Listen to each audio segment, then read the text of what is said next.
Hello everyone. ఈరోజు మీకు egg chapati role ఎలా తయారు చేసుకోవాలో చూపించబోతున్నాను. సో దానికి ముందుగా నేను ఇక్కడ గోధుమ పిండి తీసుకున్నానండి. దానిలో కొద్దిగా సాల్ట్ యాడ్ చేసుకుందాము. ఇప్పుడు కొద్దిగా వాటర్ కలుపుకుంటూ ఇలాగ చపాతీ ముద్దలాగా తయారు చేసుకున్నాను కదండి. దీనిలో ఒక 2 డ్రాప్స్ ఆయిల్ వేసుకొని బాగా కలుపుకొని ఒక 5 minutes పక్కన పెట్టుకుంటున్నానండి.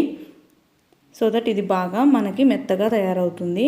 ఈలోపు నేను ఎగ్ బ్యాటర్ తయారు చేసుకుంటున్నాను. సో దానికి నేను ఇక్కడ 1 egg తీసుకున్నానండి.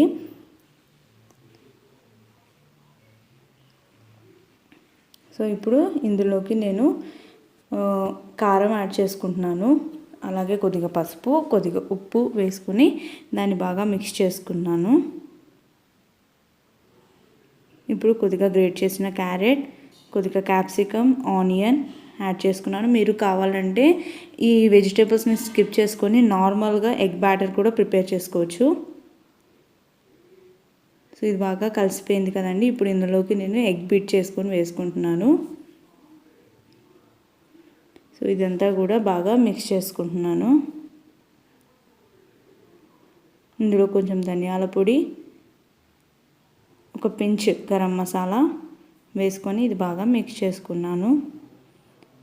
ఇప్పుడు దీన్ని నేను పక్కన పెట్టేసుకొని ఇప్పుడు చపాతీలు ప్రెస్ చేసుకుంటున్నాను. సో పొడిపిండి వేసుకొని చపాతీ కర్రతో చపాతీ ప్రెస్ చేసుకుందాం.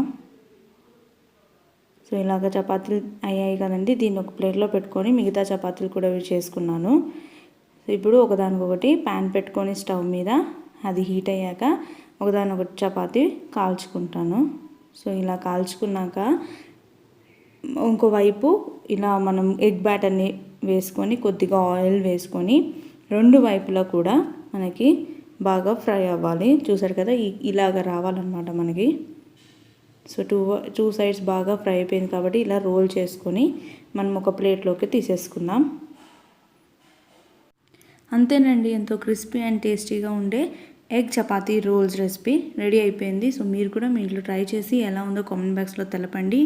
Thanks for watching my channel. Thank you.